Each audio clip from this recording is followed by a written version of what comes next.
Hey there, this is Nate English with another English Endurance Monday Minute, and right now we're just past the midpoint of December, going into the deep holiday season, getting ready for New Year's, and a lot of people this time of year have a bit of a break from work and a little bit of vacation time.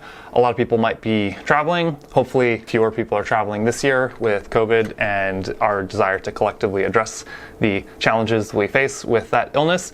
But regardless of the situation that every individual has, a lot of athletes have a big change in their normal training routine, and they either have way more time that they could be training because they have some vacation time from work, or maybe for some people that have kids, they're off school, they're at home, maybe some families visiting, and you don't have very much time to train. So I wanted to share a few thoughts about how I usually try to address that for myself or for the athletes that I work with. So I would usually think about it in two ways.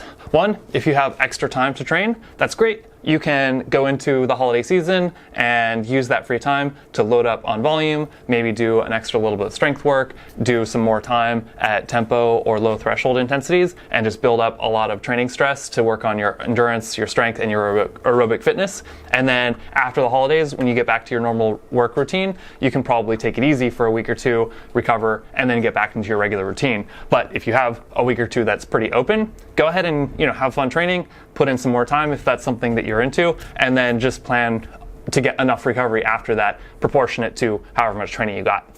On the other end of the spectrum, if you don't have much time, you have a lot of family and personal obligations, or you're traveling, or whatever the case may be, or if you're traveling and you don't have your bike with you, for example, then just treat it like a recovery week. If you can keep getting some core work in, if you can take your running shoes with you and do some light jogs, or if you are a consistent runner, you could do some decent runs, but always, injury prevention is top priority. So if you aren't used to running a lot, don't go out and do a 10-miler. Just consider it a recovery period, and then when you get back to your regular routine after the holidays, you can just be aware that you're going to be fresh, and you could probably do a little bit more time at those high aerobic intensities, or you could do a little bit more volume if you have the flexibility in your schedule to do that.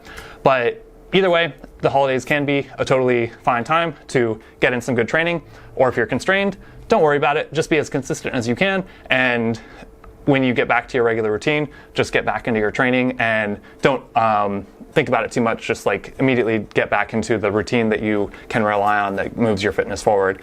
And then specifically on any holiday that there might be an excessive availability of calories because there's big holiday meals or what have you, if you have the time, I would definitely encourage you to consider going for a really long ride or a long run, or if you don't have time for a really long session, just do a pretty quality workout. Plan that to be one of your harder workouts. And so maybe you normally do a moderate tempo workout. Maybe that day you just do a little bit harder threshold workout where it's not necessarily really intense like you would want to be doing in April or June when you're reaching for peak fitness, but you could definitely load up with a little bit more training stress because you're going to have maybe more calories and more recovery than you normally do. So you can just kind of load up on some training stress and then take advantage of the fact that you're going to have more calories and not feel bad about it because you could benefit from taking in those calories because you did a really hard session.